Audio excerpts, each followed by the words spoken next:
Bonjour les amis, bienvenue dans Vive l'Europe. Aujourd'hui, je suis à côté de Alexis, du Conservative Enthusiast. Bonjour tout le monde. Je ne sais pas si j'ai bien prononcé. Parfaitement. Alors, je vais vous faire découvrir, je pense pour beaucoup, ce jeune homme qui travaille en équipe et qui tient une chaîne YouTube, pas seulement, également un site de droite conservatrice. On va apprendre à le connaître. Alors, ma première question, elle est vaste, mais tu peux y répondre brièvement en allant à l'essentiel. Qui es-tu en quelques mots ? Alors déjà, merci de l'invitation. C'est très gentil. J'aime beaucoup l'émission Vive l'Europe, donc c'est un plaisir de venir. Donc, en quelques mots, moi, je suis un entrepreneur qui, pour faire très simple, pour les gens qui ne se connaissent pas trop, je travaille beaucoup dans la technologie, très très large. Je crée des logiciels, des sites web, etc. Et je suis de longue date un conservateur, donc je suis depuis quasiment toujours un conservateur. J'ai pas eu de cheminement où j'étais à gauche et puis j'ai eu une prise de conscience. Non, moi j'ai toujours été conservateur sans trop faire exprès, on va dire. Oui.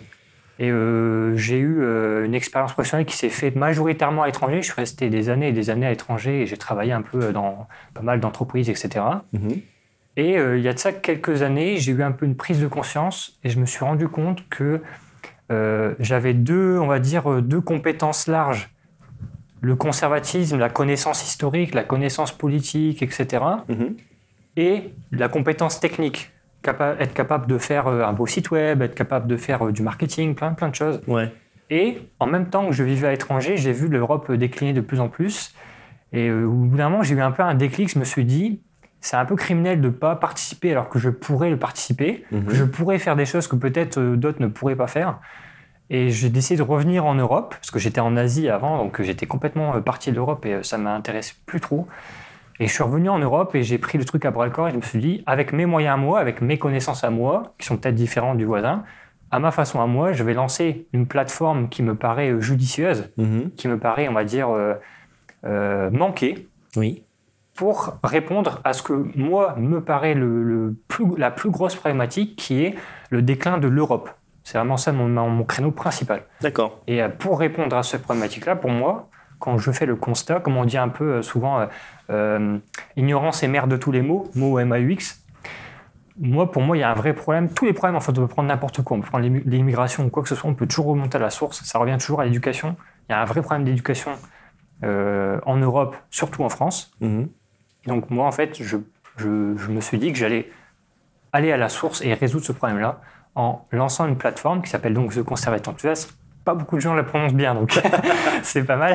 Et la plateforme, en fait, elle souhaite apporter une sorte d'alternative à tout ce qui est, par exemple, Netflix ou Udemy, où là, c'est que pour du divertissement et donc pour vous abrutir. Oui. Là, on est une sorte de Netflix. Bien sûr, on n'est pas aussi gros que Netflix, mais on a une structure qui est similaire. Oui. Sauf que là, on est là pour instruire les gens, ce qui est complètement différent de ce qu'on voit ailleurs. D'accord. On est vraiment là pour être une plateforme d'apprentissage. On s'identifie beaucoup comme ça, nous, comme une plateforme d'apprentissage. On vient pour apprendre, en fait. D'accord, une pédagogie. Exactement. Exactement. Qu'est-ce que ton expérience en Asie a pu t'apporter ? Quel éclairage ça a pu t'apporter sur la différence entre l'Asie et l'Europe ? C'est immense. C'est une expérience... c'est peu de gens, je pense, vivent ça dans leur vie. Il y a peut-être moins de 5% des Français qui déjà vont en Asie et qui en plus vivent en Asie plusieurs années. C'est peut-être, je dois faire partie de peut-être 1% des gens qui ont eu ce privilège. Comme par exemple, ça pourrait être aussi vivre 5 ans aux États-Unis ou quoi. C'est pas le Français moyen qui a l'occasion d'aller ailleurs. Et en plus, l'Asie, ce qui est assez spécifique par exemple l'Amérique du Sud ou l'Afrique, l'Asie, c'est vraiment une autre planète. C'est que, en fait, il y a le monde occidental. Mais beaucoup se trompent quand ils font une analyse du monde occidental, c'est qu'ils pensent que l'Occident, c'est les États-Unis, l'Europe, l'Australie. Non, le monde occidental, c'est tout. C'est même l'Afrique, parce que l'Afrique a été colonisée par l'Occident. D'accord. Donc quand tu vas au Gabon, les gens parlent français, ou les gens ont une mentalité française, et même s'ils n'ont pas une mentalité française, ils ont une référence occidentale. Pour eux, l'Occident, c'est la réussite. Donc en fait, il y a un moule comme ça. Pareil pour l'Amérique du Sud, tu vois, au Costa Rica, ils sont hyper chrétiens, etc. Donc en fait, c'est vraiment occidental. Et en fait, le seul alter ego à ce monde-là, le seul véritable, c'est le monde asiatique, qui a toujours été légal, entre guillemets, en termes de capacité, en termes de technologie. Ils se sont relayés à des fois où l'Asie était devant, l'Europe les a rattrapés, puis l'Asie les a rattrapés. Et c'est un combat comme ça civilisationnel, c'est vraiment les deux grandes civilisations. Et en fait, quand on va en Asie, là, on va vraiment dans un territoire où on n'a plus aucun repère. On n'a vraiment plus aucun repère. On est vraiment ailleurs, c'est un vrai On est exotisme. vraiment sur une autre planète. Quand vous allez au Japon, que vous allez en Corée, en Chine, en fait, les gens, leur mentalité, c'est l'inverse de la vôtre. Donc là, il faut vraiment repartir de zéro. C'est très compliqué. Ouais. Et en fait, mon expérience en Asie personnelle, ça m'a appris énormément de choses. Ça serait trop long de tout expliquer, mais la principale chose que ça m'a apprise, c'est que, en fait, l'Europe se fourvoie en ce moment, surtout en ce moment. Les États-Unis, c'est encore un cas particulier, et les autres continents comme l'Australie, etc., c'est encore particulier. C'est assez compliqué à expliquer. Mais l'Europe, c'est un cas très spécifique. L'Europe se veut la sauveuse de l'humanité, avec un universalisme beaucoup trop, on va dire, exacerbé. Et en fait, l'Europe se positionne comme la terre d'accueil du monde entier. Oui. Et il y a un vrai problème avec ça, parce que l'Asie, elle, n'a aucune vergogne, aucun reproche à se dire que, par exemple, demain, un Blanc débarque en Chine, il peut vivre en Chine toute sa vie, parler parfaitement chinois, avoir un enfant qui vit aussi en Chine, etc. Vous ne serez jamais un Chinois. Oui. Le Chinois, si vous débarquez avec un discours un peu gauchiste en mode « Mais tu sais, je suis assimilé, ça fait 50 ans que je suis en Chine, je parle chinois, etc. Je suis chinois tout comme toi. Oui. » Les Chinois vont se foutre de votre gueule, mais il y a une puissance. Pour eux, c'est inconcevable. C'est inconcevable, parce qu'en fait, eux, ils considèrent que la civilisation, et c'est ce qui nous fait des fois en Europe, c'est que la civilisation, c'est une globalité, ce qu'ils appellent, dans leurs termes à eux, dans leur langue à eux, ça dépend de la traduction, mais c'est ce qu'ils vont appeler l'ethnicité. En fait, en France, on a beaucoup de mal avec les mots comme l'ethnie, la race, c'est même pas la peine d'en parler. Ouais. Mais en fait, les gens en Europe ont souvent tendance à dire un individu est déterminé uniquement par la structure sociale, par la culture, etc. Mais l'ethnie n'y est pour rien. Or, c'est faux. C'est faux, c'est prouvé scientifiquement. Il y a des différences culturelles qui sont de source anthropologique. Un Asiatique ne va pas avoir la même morphologie. Et quand on sait un peu, je fais un peu par exemple de l'effet papillon, quand on sait que par exemple, je sais pas, le simple fait que vous soyez beaucoup plus petit que la moyenne, ça va conditionner votre vécu. Vous allez avoir par exemple dans votre enfance des remarques, vous allez avoir une mentalité qui va se façonner parce qu'il y a un tout petit critère dans votre physique qui est changé.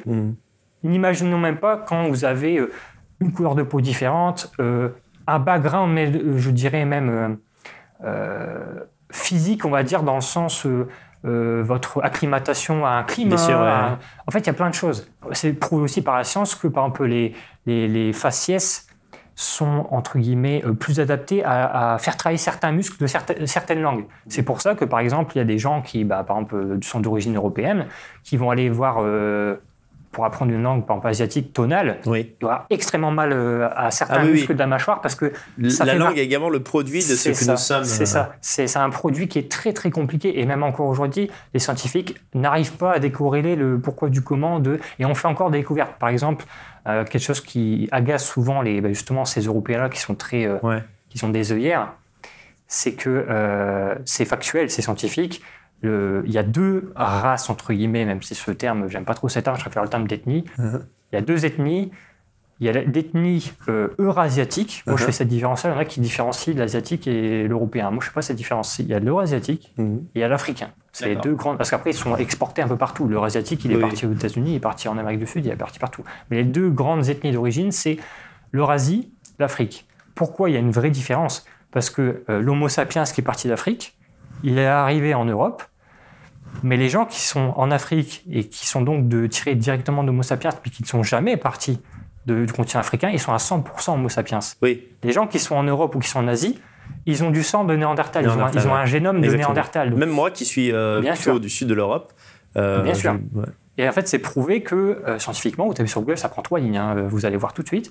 L'Européen et l'Asiatique ont 2 à 4% de génome Néandertal. Donc, ce n'est pas exactement la même anthropologie que l'Homo sapiens. Et donc, ça peut être 2%.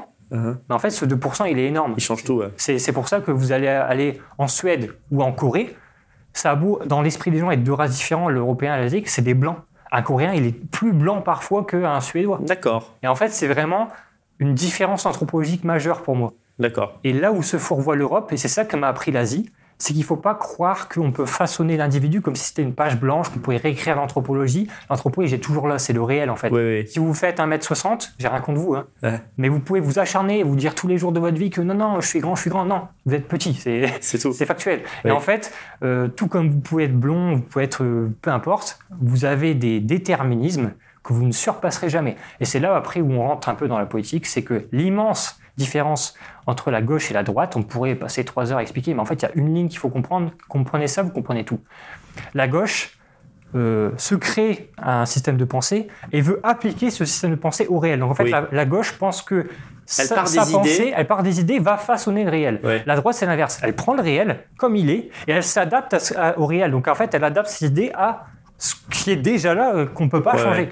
Et c'est ça l'immense différence entre la droite et la gauche, c'est que la droite n'a pas de morale en fait. Elle ne va pas dire oui, mais c'est pas bien, oui, mais c'est là. C'est véridique. Et c'est là la grande différence entre la droite et la gauche, c'est que la gauche, en fait, elle va jamais assumer que le réel est le réel, qu'il est là. Et que du coup, ça sert à rien de lutter. Il faut juste accepter le fait qu'il y a des choses que vous ne pourrez pas changer et qu'il faut s'en accommoder pour justement préserver la paix, faire en sorte que chacun soit le mieux chez lui. Moi, je suis pour totalement que les Africains deviennent même plus développés que l'Europe, mais il n'y a pas de souci. Mais quand je dis ça, certains gens de droite sont choqués. Parce que tu trolles, ouais. Mais en fait, pour moi, dans ma conception du monde, imaginons on est en 2150, si l'Européen et l'Africain et l'Américain et le Chinois sont tous au même niveau de développement, mais tant mieux pour vous, tant mieux pour vous. Mais c'est grand bien vous fasse. Parce qu'en fait, ça réglerait justement les problèmes. Donc, en gros, comme je disais, la différence entre la droite et la gauche, c'est ça, tout simplement. Et en fait, s'il y avait une grande leçon que je retire de mon expérience en Asie, c'est que les Asiatiques, comme je l'ai dit, sont à une direction d'histoire et une direction civilisationnelle qui n'a rien à voir. Et en fait, ils sont dans une conception des choses qui n'est pas la conception actuelle de l'Europe et de l'Occident plus largement. Et là où je pense qu'il y a un vrai problème, c'est que la gauche, parce qu'encore, on serait dans une société totalement, on va dire, équilibrée entre droite et gauche, etc., ça irait. Mais là, il y a un vrai problème, c'est qu'en fait, tout est dominé par la gauche. Les médias sont dominés par la gauche, la pensée dominante, etc. Sauf qu'il y a un vrai problème, c'est qu'encore la gauche, ça serait une gauche, on va dire, très socialiste, etc., mais qui ne toucherait pas, on va dire, à ce socle de civilisation, ça irait encore. Parce que, on serait, on serait des bolcheviks en URSS. Si elle contentait de faire du social, en fait. Voilà, bon, on serait pas non plus, ça serait pas le déclin de notre civilisation. Là, on touche à un truc qui cause le déclin de notre civilisation. C'est-à-dire qu'on est en train de toucher à des éléments qui causent une incertainité extrême, parce que si on continue à toucher à ces éléments-là, peut-être qu'en 150 ans, c'est le déclin de la civilisation complète. C'est-à-dire que c'est le déclin de ce qui fait que notre civilisation est cette civilisation. Ça ne veut pas dire qu'il n'y aura plus personne, que ça sera un no man's land. Ça sera autre chose. On sera autre chose. Autre chose. Et c'est comme si demain, je disais, en Chine, d'un coup, il y avait un wagon de 100 millions d'Africains qui débarquaient, ça ne serait plus la Chine. Évidemment. Ça ne serait plus la Chine, tout simplement.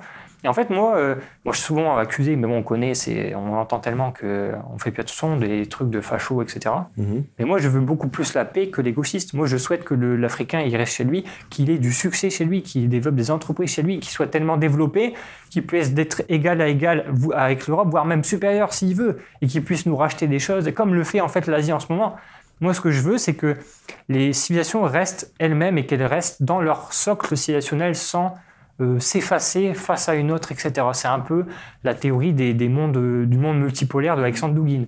C'est vraiment chacun chez soi et réussissez chez vous. Réussissez chez vous. Il n'y aura pas de racisme, il n'y aura pas de multiculturalisme qui cause des conflits, qui cause de l'insécurité. Quand chacun comprendra qu'il peut s'épanouir chez lui, être sur la terre de ses ancêtres, continuer ce qui a été fait avant lui et développer ce qui peut être développé dans un monde globalisé qui commence à envoyer des gens sur Mars avec Elon Musk, machin, les gens se porteront bien mieux. Alors, justement, comment tu vois, et ton équipe aussi, on va en parler, tu n'es pas seul au Conservative Enthousiaste, le fait qu'une partie de la droite française, à la manière de la gauche, voit la France et l'Occident comme une idée plus que comme une anthropologie. Comment tu réagis face à ça? Du coup, ne sont-ils pas de droite, ou alors est-ce qu'ils sont d'une partie de la droite? Alors la France, c'est on a une expression pour ça, c'est l'exception française. Donc c'est assez compliqué la France. Vous n'êtes pas sorti de l'auberge des Français parce que, comme par hasard, il fallait que ça tombe sur vous. Dans toute l'Europe, il y a une exception à la règle, comme toutes les règles, et l'exception, c'est la France. Et en fait, la France, c'est le seul pays, s'il y avait un pays à choisir, c'est le seul pays qui s'est construit surtout par des idées, par l'esprit, par un contrat social, comme le diraient certaines plumes des Lumières. Mais c'est un pays qui est un compromis. C'est les Bretons qui se mettent avec les Corses, qui se mettent avec je sais pas, les Gascons, qui se mettent avec les Strasbourgeois, qui se mettent avec les Flamands. Enfin, c'est un melting pot de base, même entre blancs déjà. C'est un pays construit de l'esprit. C'est ce que disait, je crois, Georges Bernanos. Il disait ce qui fait la force, entre guillemets, de la France, c'est que c'est justement pas une nation qui part d'un peuple homogène ethnique, c'est une nation qui est choisie. Sauf que ça devient compliqué, c'est que quand vous, entre guillemets, vous mettez des éléments d'autre civilisation dans ce truc-là, là, plus personne s'y retrouve. Là, ça devient un foutoir pas possible, parce que les gens commencent à se chamailler sur « Ah, mais c'est quoi, du coup, être français ?» Parce que lui, il est noir, mais il est patriote. Ah, mais lui, par exemple, en plus, c'est ça qui est ironique, c'est ça aussi qui est ironique, petite parenthèse, mais le camp du bien, le camp de la gauche qui se veut pour la tolérance, pour la diversité, c'est un camp où il n'y a que des blancs. Oui. Vous allez à droite, vous allez trouver des Greg Toussaint, des El Ryan, des Carteron, le Raptor. En fait, c'est nous qui avons la plus de diversité et on n'est pas du tout le camp du racisme. On est le camp justement de ceux qui en ont marre, qu'on leur dise vous êtes des racistes juste parce que vous ne pensez pas comme nous, vous n'êtes pas socialistes, vous n'êtes pas machin, donc vous êtes les méchants. Oui. C'est pas comme ça que ça fonctionne. Et la France, l'exception française, c'est là où je pense qu'il y a un vrai problème de long terme comparé à d'autres pays comme, je sais pas, la Pologne ou d'autres pays qui ont été... l'Italie, qui vote à droite pour des raisons ethniques. Bien sûr, c'est qu'en fait, il y a un vrai problème de fond. C'est pas un problème de forme, c'est pas un problème où il faut faire passer tel président, il va passer une mention, plus d'immigration, le problème est réglé. Non, le problème il est bien plus profond. Le problème est dans la tête des Français. Et quand les gens comprendront, surtout les Français, comprendront ça, le plus gros problème de la France aujourd'hui, c'est les Français. C'est pas tel politique, c'est pas Jean-Marie Le Pen, c'est pas Macron. Le problème des Français, c'est les Français. Il faut que les Français commencent à se recultiver, à se rééduquer, à réapprendre ce que c'est d'être européen. Et d'ailleurs, salutations à toutes les démarches qui vont dans ce sens, comme la tienne, comme celle par exemple de l'Institut Iliade ou de plein de choses comme ça. C'est que le principal, selon moi, bien sûr, le principal problème aujourd'hui, c'est que le français, il est un peu baisé du cerveau de base. Ce qui fait que même si vous prenez un français et vous le mettez en Suède, vous le mettez en Angleterre, vous le mettez en Espagne, il va y avoir un retard, un décalage en termes de connaissances, en termes de comment fonctionne la société par rapport à un autre. Et ça, je l'ai vu justement quand j'ai travaillé à l'étranger. D'ailleurs, je travaille en Asie, mais je n'ai pas travaillé qu'en Asie. J'ai par exemple mené quelques projets en Pologne. Il y a un vrai décalage. Et on ne parle même pas de politique. C'est qu'en fait, vous allez prendre un étudiant français, vous allez mettre en Pologne, son niveau de français, son niveau d'anglais est catastrophique. C'est vrai. Pourtant, vous allez même dans les pays, entre guillemets, pas du tiers-monde, mais pauvres d'Europe, vous allez en Roumanie, vous allez en Bulgarie, etc. Les gens ont un super niveau d'anglais. Oui, quand ils parlent anglais vraiment, les étudiants. Ça, en fait, c'est la pointe de l'iceberg. C'est un truc qui est visible. Mais il y a plein de trucs qui ne sont pas visibles, mais qui sont exactement de la même teneur. C'est-à-dire qu'il y a des points sur lesquels les Français sont les seuls vilains petits canards qui ne comprennent pas qu'ils font autrement que toute l'Europe. C'est par exemple, mais il y a plein de cas dans l'histoire comme ça, c'est par exemple Napoléon contre toute l'Europe. Napoléon, c'est le vecteur de certaines idées qui sont typiquement françaises, et c'est l'exception française. Et en fait, c'est toute l'Europe contre Napoléon. Parce qu'en fait, Napoléon, d'une certaine manière, et ça c'est pareil, il y en a qui vont faire une crise de nerfs, mais Napoléon est d'une certaine manière anti-européen. Ah bah oui. Parce que l'Europe, c'était un socle de valeurs bien défini, des valeurs bien définies. Et Napoléon, c'est celui qui est arrivé avec une grosse armée qui a dit je vous mets une baffe et en fait on va bouger tout ça. Et les Européens ont dit non. Et après Napoléon a perdu malheureusement pour lui, mais c'est un socle qui n'est pas acquis pour les Français. Tant que les Français n'auront pas le même socle que le Suédois, l'Allemand, le Polonais, il y a un truc en France qui ne va pas aller, qui va continuer, qui peut-être s'arrêtera ailleurs. Oui. On peut régler le problème d'immigration en Italie. Si le Français de base ne travaille pas sur lui-même, il ne pourra pas régler son problème parce qu'en fait, même de notre vécu, imaginons on a 60 ans, on a été la génération qui a gagné, la droite a gagné, on a renvoyé tout le monde chez eux, machin. Qui vous dit que dans 20 ans, ça ne va pas recommencer parce qu'il y a eu un oubli, il y a eu un recalcul politique qui fait que vous retombez dans les travers que vous aviez réussi à lutter et à vaincre pendant votre génération. Qui vous dit que ce qu'on fait là et qu'on gagne, peut-être que dans 80 ans, ça va être démêlé. Mais c'est une tendance mortifère qui a commencé il y a 2-3 siècles et qui ne... C'est assez marrant, ça, c'est une parenthèse. Les gens, ça va leur parler beaucoup, c'est très concret. J'ai un ami qui avait un gros problème physique. En fait, il avait des énormes douleurs au genou, il avait très mal au genou, etc. Et ça, vous allez voir, c'est typiquement la mentalité française. Il avait une énorme douleur au genou, il boitait, etc. Ça le gênait de plus en plus. Il a été voir des médecins, et vous allez voir où je veux en venir. Il a été voir des médecins, des chirurgiens, des machins. Les mecs, ils l'ont charcuté son genou, ils lui ont mis des vis, etc., dans tous les sens. La douleur n'est jamais partie. Le problème n'est jamais parti. Un jour, il a été voir un ostéopathe, et peut-être ceux qui le savent, ils comprendront pourquoi. L'ostéopathe, la particularité de l'ostéopathe par rapport aux autres corps médicaux, c'est que lui, il ne va pas tout de suite se focaliser sur le genou, il va prendre du recul, il va regarder tout le corps en entier. Qu'est-ce qui arrive à mon ami? Mon ami, il a fait des tests entiers, et en fait, l'ostéopathe, il a détecté qu'il avait mal au genou, pas parce qu'il avait un problème au genou, parce qu'en fait, sa mâchoire était légèrement inclinée, et du coup, il penchait quand il marchait, et pour se rééquilibrer, il forçait sur ce genou pour se rééquilibrer. D'accord. Du coup, le problème du genou n'avait rien à voir avec le genou. Le problème avait à voir avec la mâchoire. Il a fait un truc avec des aimants. Enfin, voilà, le problème a été réglé au niveau de sa tête. Hop, la douleur du genou a disparu. Magie. La douleur de l'immigration, c'est pareil. Le parallèle est exactement là. Vous pouvez vous battre contre l'immigration. L'immigration, c'est un symptôme. C'est pas une cause. Tant que vous vous battrez contre un symptôme, vous ne battrez jamais ce problème-là. Comme ça peut être un autre problème. Je dis immigration, mais ça peut être n'importe quel problème. Tant que vous ne vous battez pas contre les causes, les symptômes reviendront toujours. Le fait que les Français aient accepté une telle immigration en quantité montre déjà il y a un problème.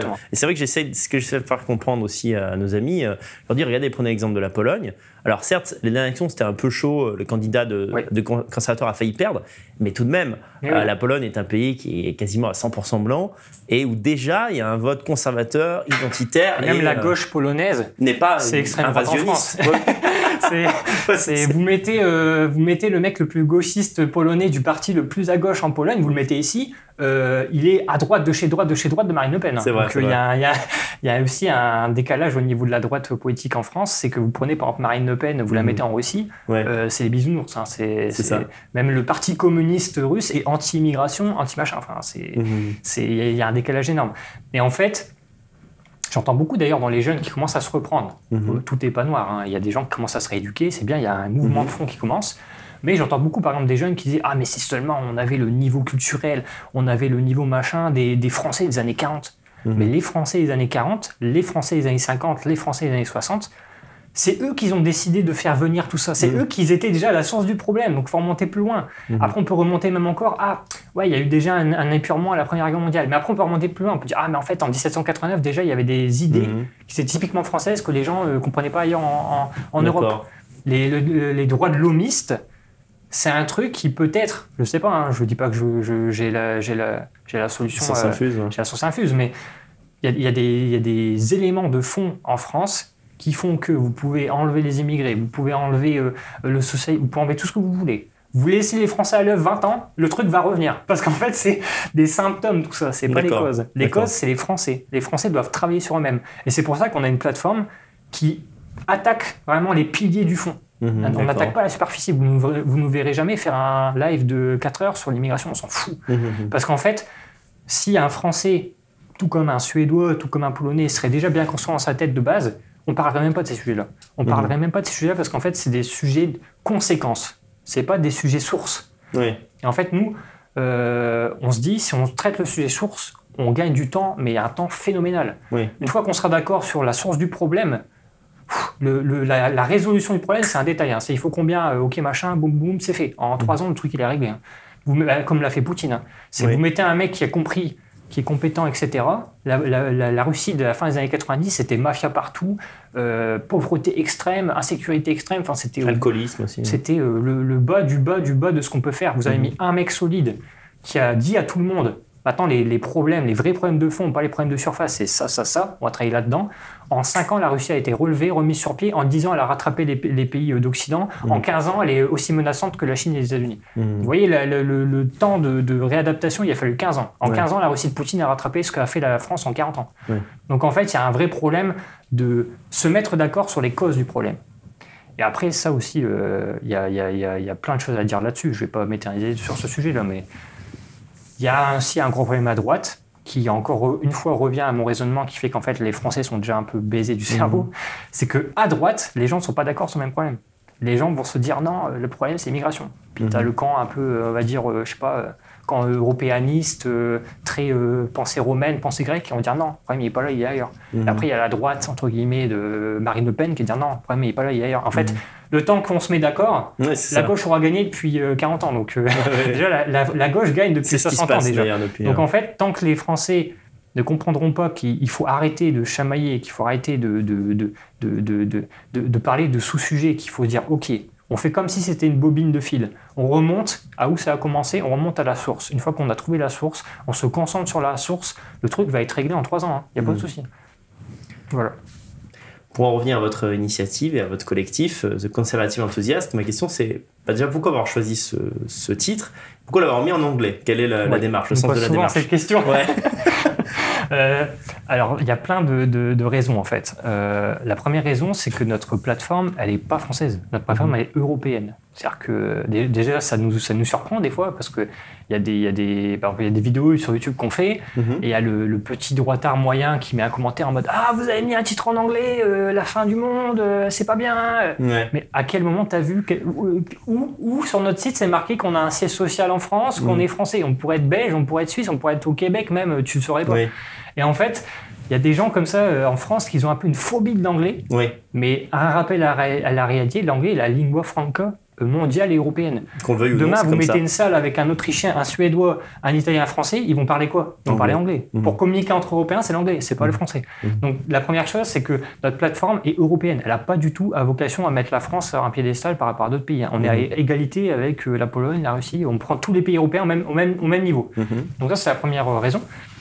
La deuxième raison, c'est que notre titre, il a choisi surtout le créneau conservateur pour justement avoir un créneau qui est, comme je le disais, qui est à la source. On ne part pas dans quelque chose qui est politique. Le conservatisme, ça doit être le truc le plus fondamental, le plus général dans toute la droite. C'est un concept, je comprends. Encore plus large, Parce qu'en fait, le conservatisme, c'est ça que beaucoup de Français d'ailleurs ne comprennent pas, parce qu'il y a un problème en France. On revient toujours à l'exception française. Parce que d'ailleurs, j'allais te demander ensuite ce que c'est le conservatisme pour toi. Donc tu peux, en fait, le conservatisme, et ça c'est quelque chose que les Français ont vraiment du mal, même Charles de Gaulle déjà le disait à l'époque, il disait les Français ont un problème avec le conservatisme parce qu'ils ne comprennent pas que c'est pas un problème politique, c'est pas des idées politiques. Le conservatisme, c'est un état d'esprit.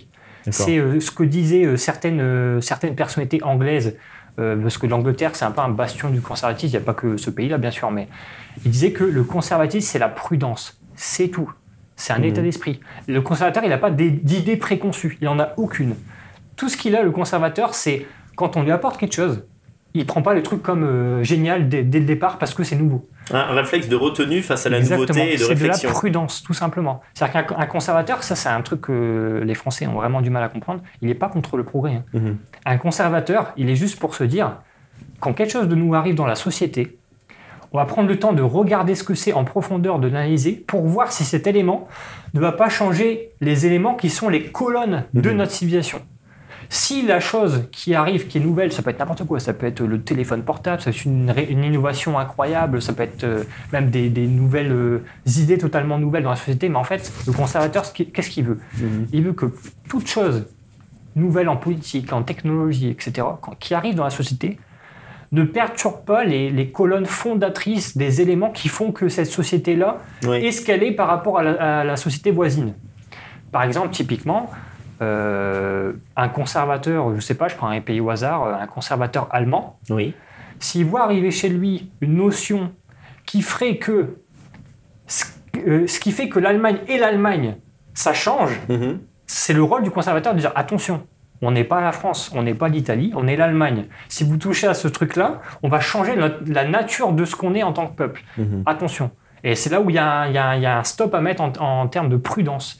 Le conservatisme, c'est vraiment ce qui réunit toute la droite. Et il y en a qui ne disent pas conservateurs, mais qui sont conservateurs. Il y a des mecs qui se disent réimmigrationnistes, machin. Ce qui fait que, comme en mathématiques, votre élément dénominateur par rapport à tous les autres gens qui sont dans votre camp politique, c'est qu'au final, au fond des choses, vous êtes un conservateur. C'est-à-dire que vous voulez bien défendre quelque chose qui était là avant, que vous ne voulez pas voir disparaître. Donc si vous voulez vous battre contre le grand remplacement, vous voulez vous battre contre trop de socialisme, vous voulez vous battre contre je ne sais quoi, on part bien d'une position où il y avait quelque chose qui fonctionnait, il y a quelque chose de nouveau qui arrive, vous ne voulez pas que cette chose-là change parce qu'il y a quelque chose de nouveau qui arrive. C'est bien une position conservatrice. Et ensuite, la position conservatrice, c'est quelque chose qui est très mal compris aussi, c'est qu'elle peut parfois devancer la gauche en termes de progrès. Elle peut aller plus vite. Comment? Par quel biais? Parce qu'en fait, si le conservateur, il absorbe un élément nouveau dans la société, mais cet élément, il est en parfaite adéquation avec les fondamentaux de sa civilisation, alors là, c'est all-in. Là, il va y aller beaucoup plus vite que tout le monde. C'est ce qui se passe, par exemple, en Russie. Les Russes ont compris que certains éléments pouvait leur servir et qu'ils étaient en parfaite continuité avec leur civilisation, ils ont pris le truc, ils ont été à fond dedans. Donc là, par exemple, vous voyez que la Russie ou d'autres, même les États-Unis aussi, parce que les États-Unis sont, on va dire, une liste de critères de société qui est différente de la société française. Quand les États-Unis, si j'étais un conservateur américain, on m'aurait dit l'avenir c'est l'IA. Si l'IA ne perturbe pas les fondements de ma civilisation à moi, parce que les États-Unis c'est une terre d'immigration, c'est une terre de progrès technologique, etc. En tant que conservateur américain, d'ailleurs on le voit, tous les conservateurs américains sont pour l'IA, sont pour machin. Parce qu'en fait c'est dans la ligne de ce qu'ils sont déjà. Donc ça ne va pas changer leur nature. Et c'est là où il faut comprendre que c'est pas une question de il y a les réfractaires, il y a les progressistes. C'est une mauvaise interprétation. C'est les progressistes, par définition, c'est les gens qui pensent que comme c'est nouveau, c'est forcément mieux. C'est-à-dire que tout progrès est mieux. Oui. C'est-à-dire qu'on va faire quelque chose passer, c'est une nouvelle loi, elle est passée le 15 septembre. Vu qu'elle est nouvelle, elle est forcément mieux, même si en fait c'est comment dire, un retour en arrière sur certains plans. Alors que le conservateur, il n'est pas anti-progressiste, il est juste prudent. Quand quelque chose est nouveau, lui, il part juste du constat de dire c'est pas parce que c'est nouveau que c'est mieux. On va analyser ce que c'est. Ensuite, quand on verra si c'est bien, on va le prendre et on va même aller plus vite après que vous, gauchistes, progressistes, parce qu'après on aura compris que c'est quelque chose qui va nous servir. Par contre, si c'est quelque chose qui est mauvais, et c'est là où ça rentre dans le doigt dans l'engrenage, c'est que si le conservateur se rend compte qu'on est en train de toucher à un élément qui change la nature du peuple et de la société, là il dit stop. Et là, c'est par exemple, je sais pas, des positions comme Éric Zemmour, qui dit attention, l'islam c'est quelque chose qui va pas juste être anodin, et qui va faire qu'il y a des gens qui vont être en France comme des catholiques qui sont là depuis 2000 ans. Non. Oui. C'est un truc qui va changer les colonnes fondatrices de la société. Ça ne veut pas dire que c'est mauvais ou c'est mal. Je ne fais pas de la morale. C'est-à-dire que le peuple A ne sera plus le peuple A 200 ans après, ce sera le peuple B. Ce sera quelque chose d'autre. Donc le conservateur défend la colonne vertébrale de sa civilisation. Et c'est ça le rôle.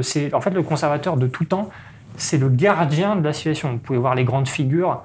Toutes les grandes figures de l'histoire qui ont été très bénéfiques pour le monde, qui ont fait progresser le monde, sont toutes, sans exception, des figures conservatrices. Je vous mets au défi de trouver quelqu'un qui n'était pas conservateur et qui a fait progresser l'humanité en termes de grandes avancées. Vous prenez Winston Churchill, c'était le premier à dire « Attention, les nazis, c'est dangereux ». C'est incroyable aujourd'hui de voir qu'on est des conservateurs, qu'on est dans la même ligne que Winston Churchill, et qu'il y a des gens qui disent « C'est vous les nazis, c'est vous les fascistes ». C'est nous qui nous battons contre les nazis et les fascistes. Charles de Gaulle était un conservateur. Abraham Lincoln, qui a aboli l'esclavage, était un conservateur, était le premier homme politique du Parti conservateur américain. Donc en fait, le conservatisme, c'est la meilleure ligne pour faire progresser l'humanité en bien. Et en fait, ce dans quoi on baigne aujourd'hui... Comme un rempart, en fait. Voilà, c'est vraiment les gardiens, les conservateurs de situation. Et en fait, ce dans quoi on baigne aujourd'hui, c'est pas du progrès, c'est de la régression, mais qui se fait appeler progressisme. Et c'est ça où en fait les gens sont triggers. Parce qu'ils disent c'est forcément le progrès, regarde, c'est les progressistes. C'est pas des progressistes, c'est des régressistes. Ils vous font reculer, mais ils vous font passer une régression pour une progression. Je comprends, ouais. Et c'est pour ça qu'on voit aujourd'hui les libertés diminuer et avoir de plus en plus de restrictions de liberté, parce qu'en fait, on vous dit oui, regarde, c'est génial. 2 ans après, vous vous demandez pourquoi vous ne pouvez plus sortir de chez vous, etc. Parce qu'en fait, vous n'avez pas écouté les conservateurs, vous avez laissé la société open bar, vous avez ce que vous méritez, tout simplement. Vous avez ce que vous méritez. Si vous tapez sur votre propre armée, vous battez sur votre propre police, vous tapez sur votre propre gardien de civilisation, n'allez pas vous pleurer après si l'ennemi est à vos portes. Hein. C'est normal. C'est se tirer une balle dans le pied, quoi. C'est aussi simple que ça. Alors, la plupart des vidéos de votre chaîne YouTube sont, pour l'instant, c'est des entretiens. Oui. Qu'est-ce qui commande votre choix, en fait ? Qu'est-ce qui fait que vous allez choisir tel invité plutôt que tel autre ? Alors, comme je l'ai dit, le conservatisme, c'est pas vraiment une ligne politique, c'est un état d'esprit. Ce qui détermine beaucoup de choses. Ce qui détermine qu'en fait, nous, on n'est pas du tout fermé à quiconque. C'est-à-dire que même si demain, il y a... je sais rien, Rokhaya Diallo ou je sais pas qui veut venir dans notre émission, on va l'inviter, il n'y a pas de souci. Ce que j'allais dire, est-ce que tu envisages on toi invite ou tes tout collègues On invite tout le monde. Ouais. En fait, nous, on a une ligne, on a 4 grandes valeurs, on va dire, mais on a une ligne où en fait, on veut inviter tout le monde et on a 4 grandes valeurs, c'est qu'on est transparent, c'est-à-dire qu'on ne cache rien, on dit tout à notre audience. Il n'y a pas de trucs dans les coulisses, etc. Ça, c'est la première chose. La deuxième chose, c'est qu'on a une liberté d'expression absolue, un peu comme à l'américaine. C'est-à-dire que si quelqu'un il veut venir sur notre plateau, la personne A, et qui veut dire qu'il déteste les Noirs parce que machin, il peut le dire. Il peut le dire. Et la personne d'après peut être son total opposé dans l'émission. D'accord. Et on peut faire venir son ennemi juré politique. Il n'y a aucun souci là-dessus. Intéressant. Parce qu'en fait, on est sur la liberté d'expression absolue. Donc on ne peut pas entre guillemets nous entacher de dire « Ah, vous avez invité lui, donc vous pensez comme lui ». Bah non, parce qu'en fait, l'émission d'après, on a invité le mec qui dit exactement l'opposé de celui qu'on a invité. Je comprends, ouais, c'est des dialogues pour faire réfléchir. C'est ça. Dans tous les sens. Et ensuite, après, les deux autres valeurs, c'est surtout l'honnêteté intellectuelle. Donc on essaie de ne pas faire quelque chose pour mener vers un résultat qu'on aurait prédéterminé, comme par exemple le font les journalistes. C'est qu'en fait, ils vont prendre un truc, ils ont déjà le récit qu'ils veulent faire passer, ils vont user le truc pour faire passer le récit. Donc c'est l'inverse. On prend le truc et on n'a pas d'idée préconçue, et à la fin, on va livrer, entre guillemets, le résultat par rapport à ce qu'on a appris nous-mêmes. On découvre constamment. Et après, la quatrième chose, c'est qu'en plus, on se veut d'être, entre guillemets, non affilié à aucun parti politique, aucune. En plus, on est européen, donc ça ne ferait aucun sens si du jour au lendemain on soutenait le parti de Macron ou le parti du Rassemblement national. Ça fait aucun sens. On n'est pas à l'échelle française, on est à l'échelle européenne.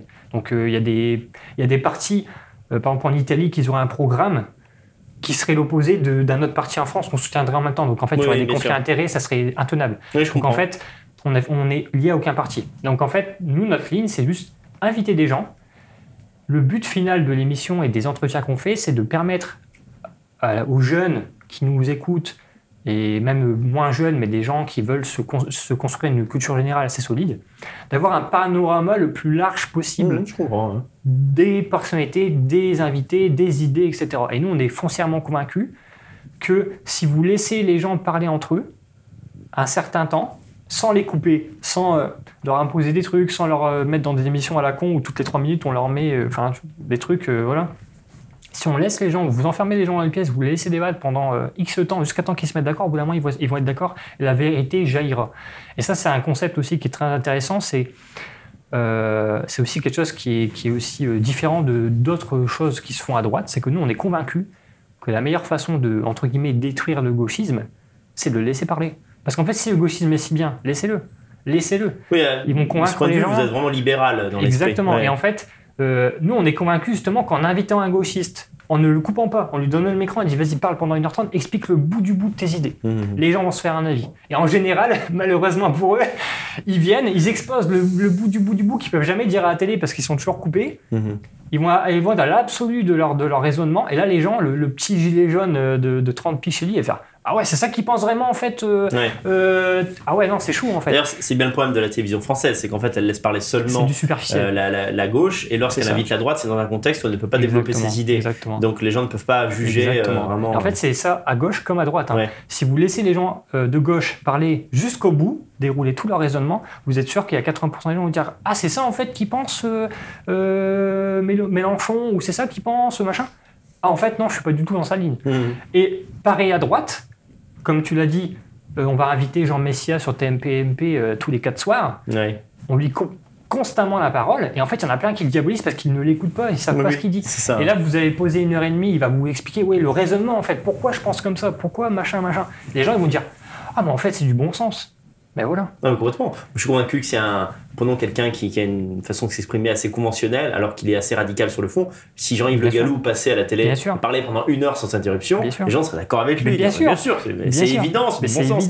C'est évident. Mais c'est évident. Mais de toute façon, c'est du bon sens. C'est pour ça que tout le corps médiatique, le Big Brother, comme disait Laurent Berton, c'est leur terreur de ça, c'est d'être sur le terrain des idées pures. Et c'est ce que, par exemple, c'est pourquoi Zemmour terrorise la gauche. Parce que Zemmour, c'est viens, assieds-toi pendant 1 heure, on va parler de tes idées.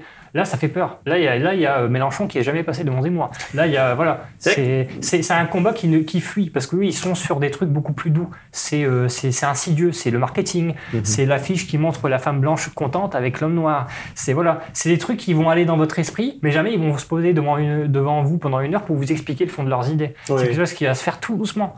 Donc c'est pas le même terrain, c'est pas les mêmes armes. Je trouve tu touches un point très important qu'on dit pas assez souvent, c'est l'idée que de la liberté totale de parole jaillit la vérité, c'est-à-dire le bon sens est partagé par le peuple, par la population, et donc quand on touche à une vérité brute, même si elle est noyée au milieu d'une émission où il y a plein de mensonges, on va réussir à la détecter.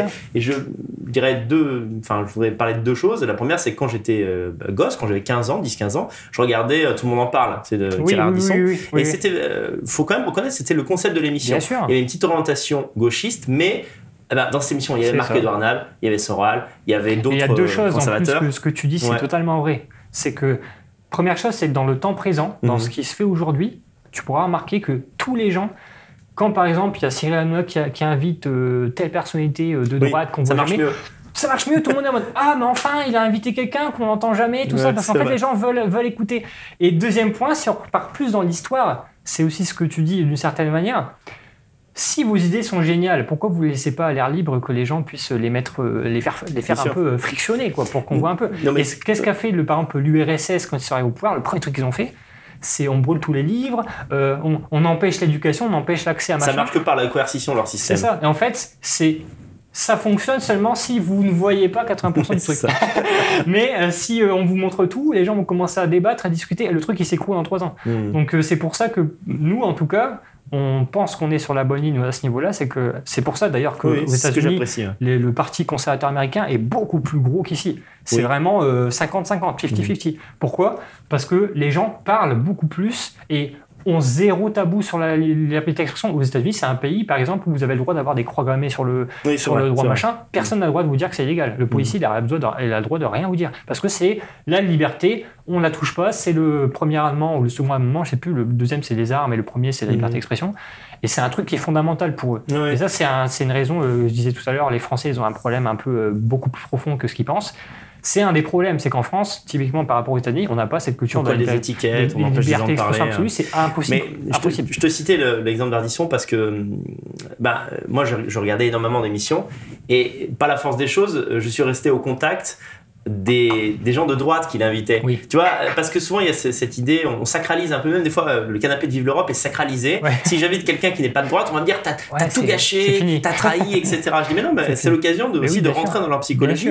Bien sûr. Si les gens restent courtois quand même, on comprend mieux. Par exemple, il y a quelques jours, j'ai fait un entretien avec Jean-Pierre Dionnet, c'est un spécialiste de cinéma, et en fait, il est plutôt de gauche politiquement. Et ce qui est intéressant, c'est de voir que dans la même interview, il dit je ne suis pas intéressé par le monde réel. Ce qui m'intéresse, c'est le monde du rêve, le monde de la fiction, le monde du cinéma.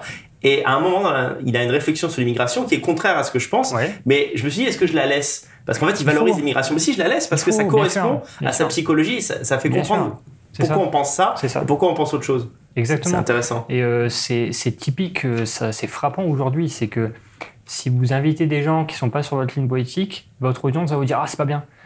Ça sous-entend qu'en fait, votre audience ne veut pas, entre guillemets, sortir de sa zone de confort. Non, elle veut juste faire de l'entre-soi. Un divertissement qui lui convient. Elle ne veut pas se commencer à faire chauffer les neurones et à essayer de mettre à rude épreuve leurs idées. Or, tout comme le muscle, par exemple, si vous faites jamais trop votre muscle, il s'atrophie. Le cerveau, c'est exactement comme un muscle. Si vous faites jamais travailler nos neurones et que vous ne lisez jamais les livres de l'ennemi, que vous n'essayez pas de comprendre comment les autres fonctionnent, comment les autres réfléchissent, votre propre camp à vous, votre propre raisonnement à vous, ça va réduire comme peau de chagrin. Votre capacité entre guillemets, à réfléchir, à être un tribun, à contre-argumenter va ne faire que diminuer. Et donc votre meilleur allié, c'est le combat. C'est pour ça aussi que d'ailleurs les Européens ont été très très supérieurs pendant une période de l'histoire. C'est parce que les Européens, c'était un conflit perpétuel. C'était je casse la gueule à l'espagnol et le machin. Et en fait, on était tellement dans une course et une compétition qui, en fait, la compétition par essence pousse toujours un individu à se dépasser. Après, quand on a pris des bateaux et qu'on a débarqué en Amérique du Nord où ils avaient encore des arcs et des saguets, ça a piqué. Parce qu'il y avait une friction et une sortie de sa zone de confort perpétuelle. Et là, ce qui est typique de l'homme du XXIe siècle, c'est l'inverse, c'est qu'il cherche à surtout pas chercher le conflit. Il cherche à toujours se récroqueviller comme une larve dans son cocon.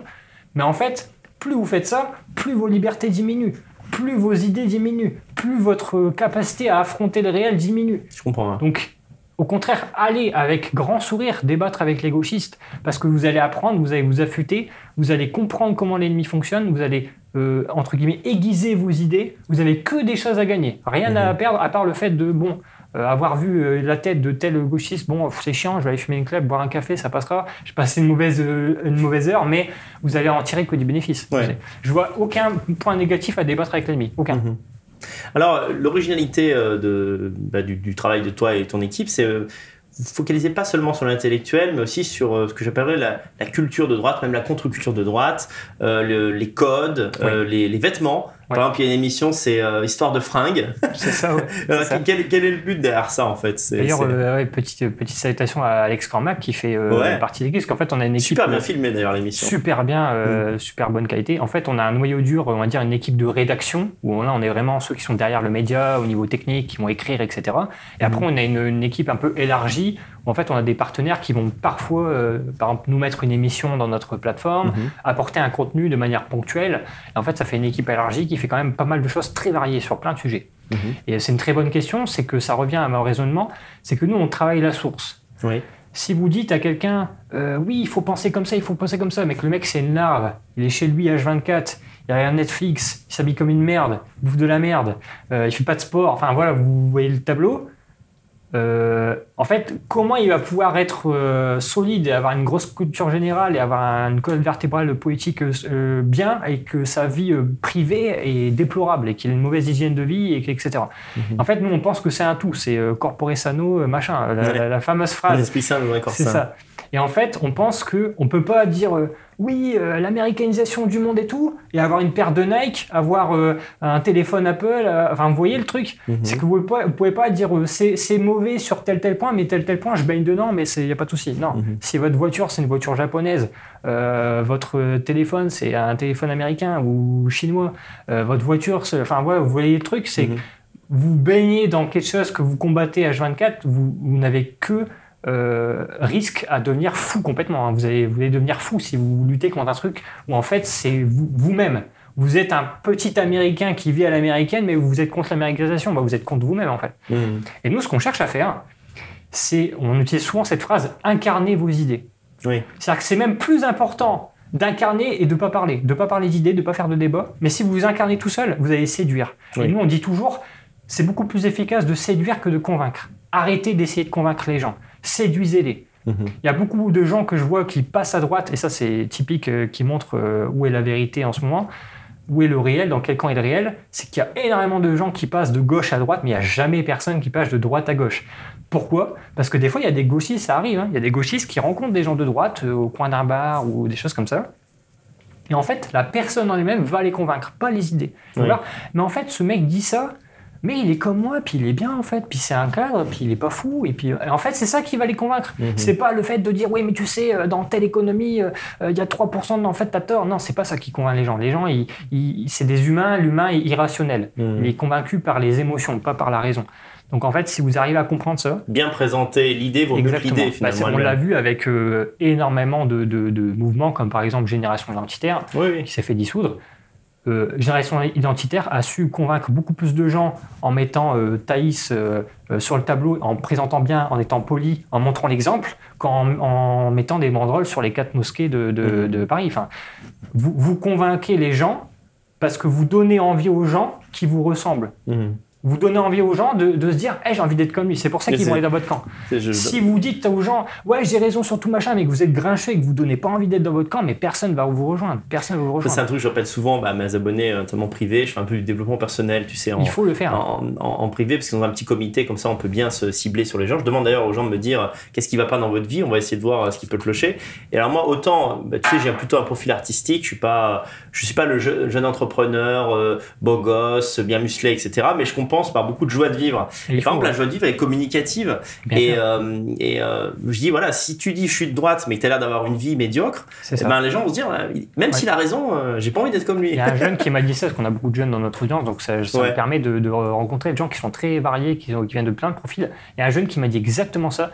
Il m'a dit, j'ai commencé à me droitiser parce que j'ai regardé le tableau et j'ai vu que dans les gauchistes en fait c'est que des féministes qui sont toujours dans la haine, toujours dans la frustration, toujours dans oui mais toi t'es plus privilégié que moi machin. C'était des combats sur des détails. Et j'ai regardé à droite et j'ai vu qu'à droite en fait c'est que des mecs qui se marrent, c'est les papacitos, les machins. En fait j'ai vu que la bonne ambiance était à droite. Je suis allé à droite. En fait il a pas été convaincu par aucune idée. Il a juste vu qu'en fait ça avait l'air mieux d'ambiance, donc il est venu à droite. Et après, bien sûr, le fond vient après. Et c'est ça qu'il faut faire. Pour ça, des fois, il y a pas mal de gens qui me disent tiens, Rochdy a fait telle vidéo, tu sais, Rochdy fait des vidéos de philosophie. Ils me disent tiens, qu'est-ce que tu as pensé de ça, qu'est-ce que tu as pensé de ça. Et même quand je suis pas d'accord sur le fond, je dis mais quand tu vois Rochdy, tu as envie d'être de droite. Donc de toute manière, c'est ça qui compte. Attention, on va pas se mentir. Rochdy, 50% de sa conversion, c'est le tableau et 50% c'est le fond. Il convainc parce qu'il présente bien. Ce qui ne veut pas dire qu'il est idiot. Ce qui ne veut pas dire qu'il a des mauvaises idées. Ouais. Mais ça joue aussi. Tout comme par exemple une fille qui est 10 sur 10 va passer plus vite sur certains jobs parce qu'elle présente mieux et c'est mieux de la présenter à un client que de présenter à Gilbert, 40 ans, plus de cheveux, forcément. C'est vrai. C'est plus vendeur. Et en fait, les gens ne comprennent pas ça. Enfin, ils le comprennent de plus en plus, mais si vous travaillez que sur la politique ou que sur un truc et que vous n'êtes pas, comme je le disais tout à l'heure, à la façon grecque, l'honnête homme, voilà, l'homme complet, c'est comme une chaise avec 3 pieds. Vous allez vous casser la gueule. Oui. Vous allez être dans la propre contradiction. Vous allez combattre quelque chose et en fait, sur un pan de votre vie, peut-être que vous avez délaissé, vous êtes pire que ce que vous dénoncez. Je vois beaucoup d'ailleurs de... Désolé, j'ai coupé, mais pas de souci. je vois beaucoup de Français, par exemple, qui s'expatrient à l'étranger, qui sont de droite, qui se disent de droite, qui sont droitards, etc. Une fois arrivés à l'étranger, ils reproduisent tous les problèmes qu'ils dénonçaient en France. Je connais ce problème, malheureusement. Et en fait, c'est un truc, c'est dingue. C'est qu'en fait, c'est pour ça qu'on répète toujours cette phrase à longueur de journée. Incarnez vos idées. Ça sert à rien. En fait, c'est mieux de faire, mais de dire à moitié ou de pas dire, plutôt que de dire tout comme il faut, mais de pas faire. Faites les choses. Passez à l'action. C'est beaucoup plus important et efficace que de passer des heures à débattre et à être d'accord sur « Ah oui, ok, ta chapelle, c'est ça, mais non, on s'en fout. » Oui, il faut hiérarchiser les priorités. Exactement. Il faut d'abord réussir, et après, quand on réussit, on incarne. Et d'ailleurs, petite parenthèse qui va compléter ma réponse tout à l'heure sur les choses que j'ai appris à l'étranger quand j'ai travaillé à l'étranger, c'est que surtout le système anglo-saxon, après je dis pas que tout est merveilleux dans le système anglo-saxon, mais ce que ça m'a donné comme leçon de vie, en fait, c'est que les anglo-saxons, c'est fait et après on verra. Et moi, c'était typique. J'allais voir les managers, je disais « Ouais, j'ai une idée et tout, je t'ai fait un PowerPoint, je vais te présenter mon truc, tu vas voir, c'est bien. » En fait, ils disaient « Ah, mais j'ai pas besoin que tu me le présentes. Fais-le, si tu as des résultats, j'en entendrai parler, en fait. Ton truc parlera de lui-même. Et après, tu pourras nous expliquer ce que tu avais pensé, etc. » Ça, là, c'est le contraire de l'esprit français. Ouais, exactement. C'est l'inverse en France. Ça fonctionne pas trop au CV, là-bas. Qu'est-ce que tu apportes ? La France, c'est l'inverse. Il faut que tout soit parfait avant de se lancer. Si on se lance, mais qu'il y a 3% de chances qu'on rate, on fait pas. Vaut mieux pas faire que de risquer de réussir. C'est un peu ce que disent les Américains, c'est... En fait, la réussite, c'est une succession d'échecs qui va faire que ah ouais, vous avez trouvé le bon créneau. En fait, c'est un truc qui est perpétuellement dans l'action. Les Français sont passifs. Les Français, eux, vont être tétanisés par la peur de l'échec et du coup, vont ne rien faire. Et ça, c'est vraiment quelque chose qu'il faut travailler aussi à la source, qu'il faut essayer de combattre. C'est faites des choses, arrêtez de penser que parce que vous avez raté tel truc, tel mec qui va parler mal de vous. Faites. Au bout d'un moment, vous allez apprendre sur le tas, sur le chemin. C'est comme les Américains qui ont une expression pour ça, ils disent c'est la méthode Lean. Par exemple, la Lean Startup. J'ai un produit minimum viable, j'ai un truc qui est à moitié fini, je le lance, et en fait, c'est sur le marché, c'est les clients qui vont me dire comment on améliore mon produit. Donc en fait, le produit s'améliore en vivant. C'est pas dans le labo, dans le département recherche et développement qu'on va mettre 5 ans à faire le truc pour le sortir. Le truc sera jamais parfait. Donc si on attend qu'il soit parfait, on va jamais le sortir. En fait. Sûr. Donc faut le sortir. Et après, quand il est sorti, ça va évoluer, ça va trouver son audience, ça va se peaufiner, ça va enlever des choses, rajouter des choses. C'est le fameux fake it until you do it. C'est faites, même si c'est pas parfait. Faites de l'imparfait, vous ferez quelque chose, plutôt que de rester 40 ans sur votre chaise en disant « Ah ouais, c'est pas bien ce qu'il fait lui ». Et ça, c'est typique aussi de notre chaîne YouTube, mais à mon avis, c'est la même chose pour toi. C'est que tu as une masse de gens qui vont venir cracher leur venin et dire « Ah, c'est terrible ce que tu fais, ça c'est de la merde ce que tu dis ». Je crois qu'aussi, c'est ce qui manque à droite, c'est aussi des victoires, des réussites. Exactement. Les et réussites, en fait, ce qu'on voit en général, c'est que ces gens-là, on les agresse pas, on leur répond pas par l'agressivité ou par la négative. On leur dit pas « Oui, mais on n'est pas… » Non, on dit « Oui, d'accord, ok, toi, qu'est-ce que tu fais du coup ? C'est quoi le lien de ta chaîne YouTube ? Ah bah moi, j'en ai pas. Bon bah voilà. En fait, quand tu feras, tu viendras nous parler. Je sais pas si tu as remarqué, mais ça, c'est un défaut, je crois, de la sphère nationaliste. C'est un peu cultiver la marginalité. C'est-à-dire, regardez, on est peu, on est l'élite, on est peu à avoir compris. On nous met au banc de la société. Oui, mais bon, faut pas s'en contenter. Bien sûr. Et puis, il y a aussi une conception qui est assez fausse en France. C'est que, en fait, l'élitisme ailleurs, surtout dans le système anglo-saxon, c'est quelque chose qui est ouvert sur la classe inférieure. C'est-à-dire qu'en fait, c'est un peu l'American Dream, c'est le riche qui est en Amérique. Si vous rencontrez un millionnaire, vous vous baladez, je sais pas, vous allez à Chicago, vous rencontrez un millionnaire, vous allez trouver quelqu'un qui est super sympa, qui va vous donner des conseils, qui va vous dire en fait, qui va vous aider à aller vers là où lui il est. Le français, c'est l'inverse. Le français, c'est l'élite, en fait, dégagez. C'est vrai. Il faut pas venir. Je suis pas très client de Frédéric Delavier, mais quand il parle du système de caste, pour la France, il a tout à fait raison. C'est une caste, c'est des castes. Et en fait, le français qui est riche ou qui a réussi ou qui a, je sais pas, 100 000 abonnés, qui a un peu l'ego des abonnés, il ne veut pas que les autres réussissent. Oui. Et c'est tout l'inverse de ce qui se fait ailleurs, où en fait, il y a des gens qui sont bien plus hauts que vous, qui ont réussi dans la vie, qui ont tout, ils ont la femme, ils ont la villa, machin. Vous êtes un prolo, vous débarquez, ils vont tout faire pour que vous réussissiez avec eux. Ils vont vous tirer vers le haut. Et la France, c'est au contraire, on tire vers le bas. Et ça me fait penser, tu sais, je trouve qu'il y a un truc qui manque à la France dans tous les domaines quasiment de la vie, c'est le mentorat. C'est-à-dire un mentor qui arrive et qui dit, écoute, moi j'ai réussi, je vais te montrer comment j'ai fait, et je vais être satisfait du fait de t'avoir aidé, et voilà, on peut même travailler ensemble. Exactement. Il n'y a pas cette idée. Exactement. Et ça, c'est le truc que j'ai vu tout de suite quand je suis arrivé à l'étranger. Premier truc que j'ai vu, c'est ok, toi tu gagnes combien? Ouais, toi t'as fait ça, puis t'as lancé 4 boîtes, puis t'as fait ça. Les mecs, tout de suite, par eux-mêmes, se proposent, toi t'as fait rien, je peux t'aider en fait. Je vais te prendre sous mon aile, je vais t'aider. Et en fait, dès que je suis arrivé en Asie, j'ai eu 1, 2, 3, 4 mentors, et ça m'a fait progresser. En privilégiant, et les mentors privilégient les profils dynamiques. Exactement. Et en France, on voit jamais ça nulle part. Moi, j'ai jamais vu en France, de mes 27 années de vie en tant que Français, j'ai jamais vu en France quelqu'un dire vas-y, je vais te prendre sous mon aile, je vais tout te faire, même à perte, même si ça coûte de l'argent, même si machin. Non, vous verrez jamais ça. Le Français, c'est vraiment celui qui dit t'es une merde, reviens me voir quand tu seras moins une merde. Mais je t'aiderai pas à changer, quoi. Mais je t'aiderai pas à changer, quoi. C'est le vertige. C'est ça qui est fou, quoi. Est-ce que tu dirais que on sait que les rapports hommes-femmes sont un peu pétés en Occident, mais bien sûr, il y a le féminisme, on le sait, on a beaucoup parlé de ça. C'est une réalité, mais d'un autre côté, je sais pas, est-ce qu'il n'y a pas un manque d'énergie aussi, un manque de volonté de vaincre? Moi, je la ressens un peu en France. Il y a beaucoup de choses. Tu touches un point très important. Le français et un peu plus largement l'occidental de l'Ouest est en fait une personne qui a trop intellectualisé les choses. C'est-à-dire qu'en fait, les gens sont trop dans la théorie, ils sont plus connectés, et c'est ce que je disais tout à l'heure avec l'anthropologie, ils écoutent plus leurs instincts. L'instinct d'une femme, c'est trouver le mec qui va la protéger, qui va apporter des richesses, qui va apporter le steak sur la table. Et la femme, en fait, intrinsèquement, anthropologiquement, vu qu'elle porte la vie et qu'elle est fragile pendant sa grossesse, il faut qu'elle ait quelqu'un qui la protège pendant qu'elle fait sa grossesse. Donc c'est vraiment anthropologiquement. La grande différence avec toutes les autres zones du monde, vous allez en Afrique, vous allez en Amérique du Sud, vous allez en Asie, etc., les gens ne sont pas en train de réfuter ça. Ils sont en accord avec ça, ils assument ça.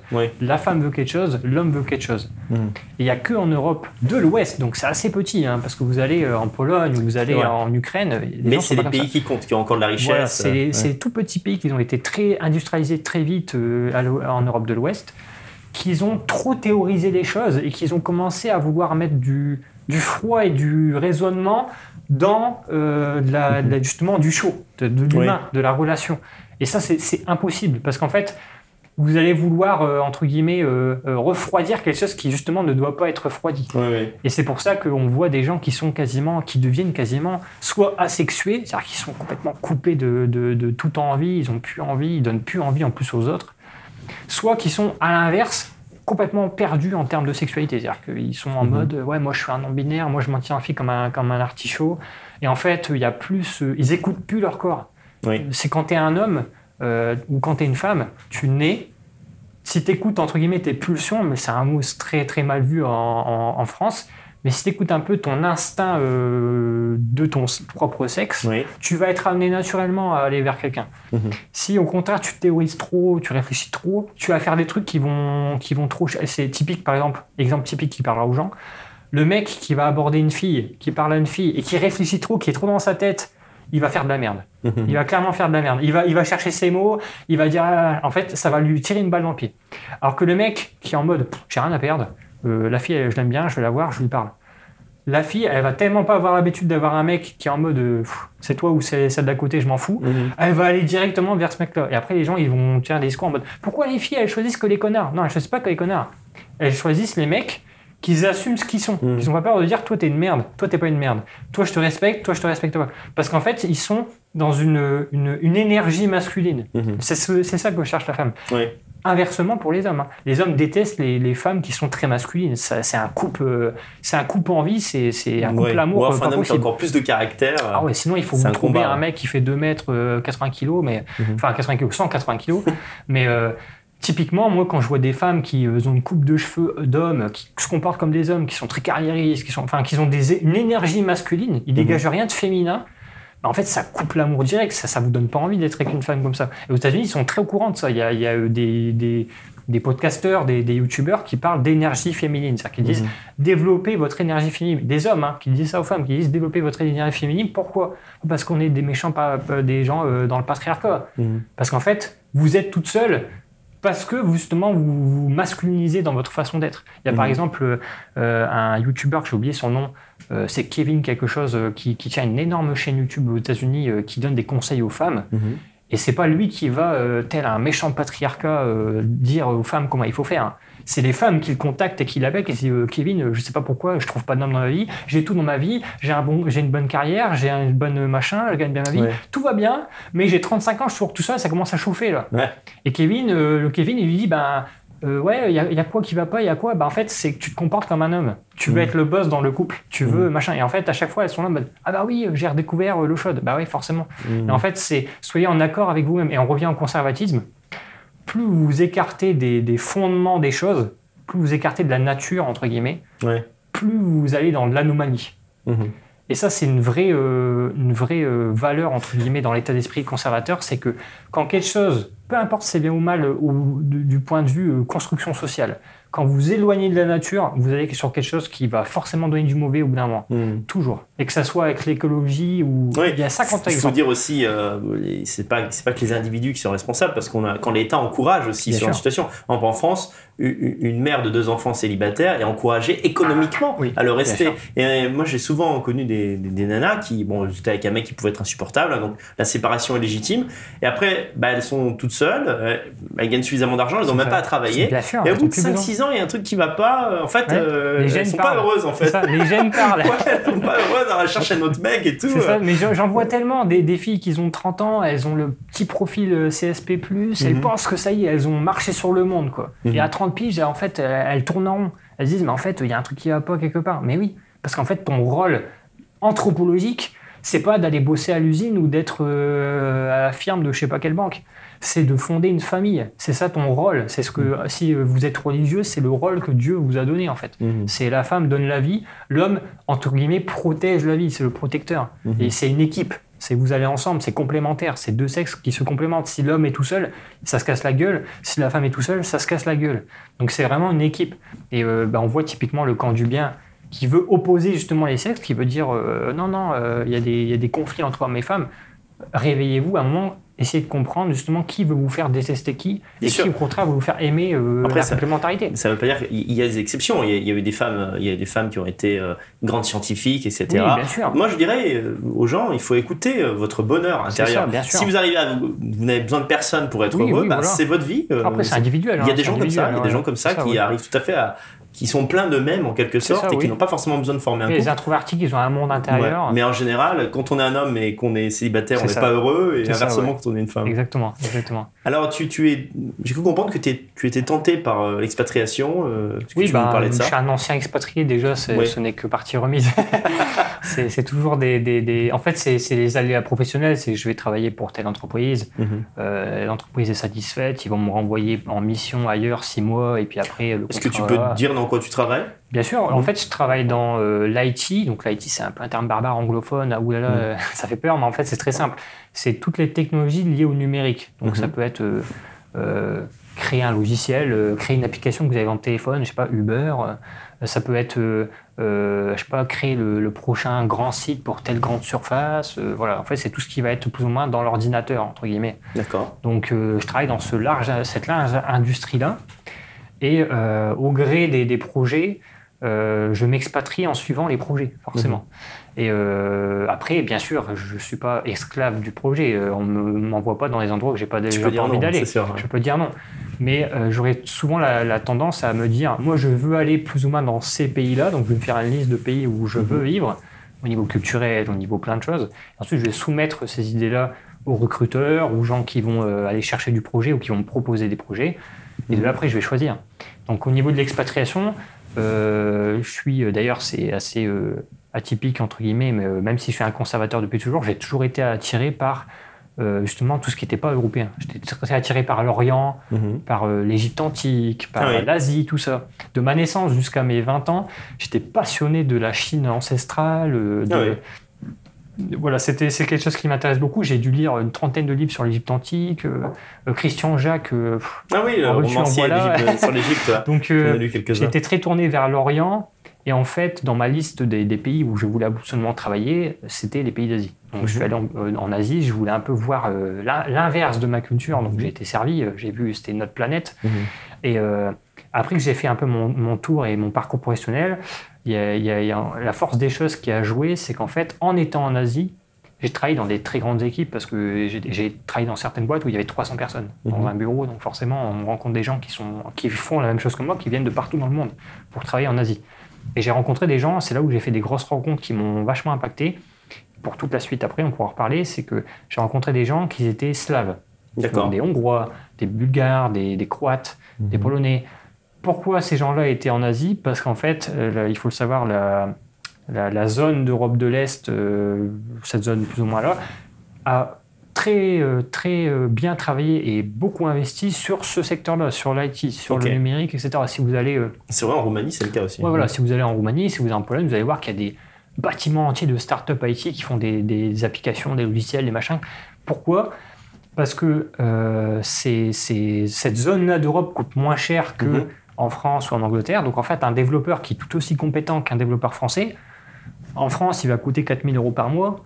En France, en Hongrie ou en Roumanie, il va coûter 1 000 € par mois. Donc les industries ont tout intérêt à créer un grand bâtiment et à ramener des développeurs. Et en fait, vu que c'est à distance, vu qu'il n'y a pas de trucs sur place, vous êtes sur un ordinateur, vous pouvez habiter n'importe où, vous faites le job et le code, il est fait. Le développeur, il travaille de n'importe où sur la planète. C'est pour ça aussi que ça s'étend beaucoup, tout ce qui est coworking, etc., les digital nomades. Il y a des mecs qui sont américains, ils prennent leur PC portable, ils dans le sac et puis ils restent 4 mois partout et puis ils changent souvent. Parce qu'en fait, c'est un métier qui permet de travailler. Votre bureau, c'est votre ordinateur, en fait. Vous avez besoin de rien d'autre. Et moi, ça m'a permis de rencontrer beaucoup de gens slaves en Asie qui, justement, étaient au top du top de l'industrie. Tu as apprécié leur... Et en fait, j'ai apprécié plus que d'autres, plus que les Australiens, les Américains ou d'autres que je côtoyais, même par exemple les Danois. Je travaillais dans une entreprise qui était à la fois française et à la fois danoise, donc il y avait beaucoup de relations. Et j'ai accroché direct avec les populations slaves. Je ne sais pas pourquoi. Il y a peut-être quelque chose, parce que je suis d'origine slave moi-même, donc peut-être qu'il y a eu un truc qui s'est joué au niveau anthropologique. On ne sait pas. Mais j'ai adoré leur mentalité, j'ai adoré leur façon de travailler, j'ai adoré leur culture, leur façon d'être à la fois très conservateurs et rustiques dans leur posture. J'ai compris ce que tu veux dire. Mais d'être très Dolce Vita et très chaleureux. Le russe, par exemple, c'est le mec qui fait la gueule parce que vous pensez qu'il fait la gueule, mais il fait pas la gueule. C'est juste culturel. C'est pas dans sa culture de sourire tout le temps. Mais en fait, dès que vous allez lui parler et que vous allez rentrer dans son cercle amical, il va être aussi chaleureux qu'un Italien. Il va vous accueillir, il va vous considérer comme le meilleur ami. Vrai. Et en fait, c'est quelque chose qui m'a vraiment plu. Et en fait, mon cheminement a été aussi simple, c'est que j'étais en Asie, mais je travaillais avec plus d'esclaves que des Asiatiques. Au bout d'un moment, je me suis dit, mais pourquoi je suis là en fait? Pourquoi je ne vais pas en Slavie? Pourquoi je ne vais pas en Pologne? Parfois, il faut tester pour se rendre compte que c'est pas en fait, c'est un séminaire parce que je n'aurais pas été en Asie, je n'aurais pas fait cette découverte. Oui, tu aurais toujours eu ce rêve un peu. C'est ça. Et j'aurais peut-être pas vu de Slaves de ma vie dans ce secteur-là si j'aurais été travailler en France et que je serais resté en France. J'aurais peut-être travaillé qu'avec des Français. Donc, le fait d'aller en Asie m'a justement, ironiquement, permis de mieux revenir en Europe et de mieux redécouvrir l'Europe à travers le prisme des Slaves. Et ensuite, quand j'ai commencé à travailler avec des Tchèques, des Polonais, etc., ça m'a permis de mettre le doigt dans des projets qui m'ont demandé de revenir en Europe. Il y avait des gens, il y avait par exemple une entreprise polonaise avec qui je travaillais qui m'a dit bah écoute, là tu es en Asie, tu as tel poste, tu gagnes bien ta vie, tu es là, nous on t'offre ça. Tu veux revenir ou pas? Et là je me suis dit ah ouais, c'est quand même mieux d'être en Europe que d'être en Asie. Bien sûr. Et après il y a aussi une question fondamentale, ça va parler à beaucoup de gens d'ailleurs ça. Une question fondamentale qui se pose, c'est que quand vous êtes étranger en Asie, que vous êtes le seul blanc sur 100 000 asiatiques à la ronde, quand vous arrivez vers vos 30 ans, 35 ans, vous vous posez des questions, vous vous dites est-ce que je vais acheter une maison ici? Est-ce que je vais faire une famille ici? Est-ce que je vais m'enraciner ici? Je suis seul étranger. Tu te sens pas chez toi. Tu te sens pas chez toi, c'est pas tes racines. Et tout ce que je vais critiquer pour celui qui vient d'une autre civilisation et qui vient en Europe, je le critique tout autant si c'était moi qui allais en Asie qui m'enracinais. Je suis pas chez moi en Asie. En fait, finalement, pour un blanc qui veut s'assimiler à l'Asie, il n'y a qu'une solution, c'est le métissage. Bien sûr. C'est-à-dire en fait faire sûr. que ton enfant sera plus asiatique que toi. Lui-même va se mettre avec un ou une asiatique. Et encore, parce que même il y a des pays, pas tous, mais il y a des pays asiatiques, par exemple le Japon, où ils ont un terme particulier pour les asiatiques, mais mélangés avec des occidentaux. Il faut 2-3 générations pour... Exactement. Et il y en a qui sont, c'est trop voyant, ils vont avoir une tête asiatique, mais ils vont avoir des cheveux un peu châtains, et ils vont l'appeler, ouais, toi t'es un mix en fait, t'es un métissé quoi. Et les asiatiques sont très bloquants au niveau de l'apparence. L'homogénéité, quoi. C'est si vous n'êtes pas 100% asiatique, vous n'êtes pas asiatique du tout. C'est tout. Même si tu es à 80% chinois, tu as été avec un Allemand, tu n'es plus chinois du coup. Tu es chinois-allemand, tu n'es pas chinois. C'est aussi simple que ça. C'est yin et yang, hein. Oui ou non. Quoi. Et en fait, moi, ça m'a permis de revenir en Europe parce que je me suis rendu compte que je me suis redécouvert en plus une passion pour les pays slaves parce que j'ai des origines slaves et du coup, j'ai mieux redécouvert la terre de mes ancêtres à travers les rencontres que j'ai faites. Je suis mieux revenu en Pologne et j'ai concrétisé des projets à cheval avec la France, la Pologne, parce que je suis revenu en Europe en posant mes valises en France, en soufflant un coup, en me disant je vais faire une pause, je vais pas réenchaîner avec un pays tout de suite, je vais essayer de voir un peu les gens que j'ai pas vus depuis 3 ans, je vais voir la famille, les amis, donc j'ai fait un petit tour en France et je me suis dit je vais me donner un an, je vais me donner un an et après au bout d'un an, 1 an et demi peut-être, je vais commencer à refaire mes valises, signer pour un projet et repartir pour les pays slaves. Sauf que ce qui s'est passé, qui a un peu contrecarré les plans, c'est que j'étais parti pour rester 1 an et demi, 2 ans en France, pour faire une petite pause et repartir de plus belle. Sauf que là a frappé le Covid. Donc ça a changé les plans de beaucoup de gens. Ça a changé les plans de beaucoup de gens, effectivement. Ça a bloqué. J'étais bloqué à cause des frontières, à cause du confinement, etc.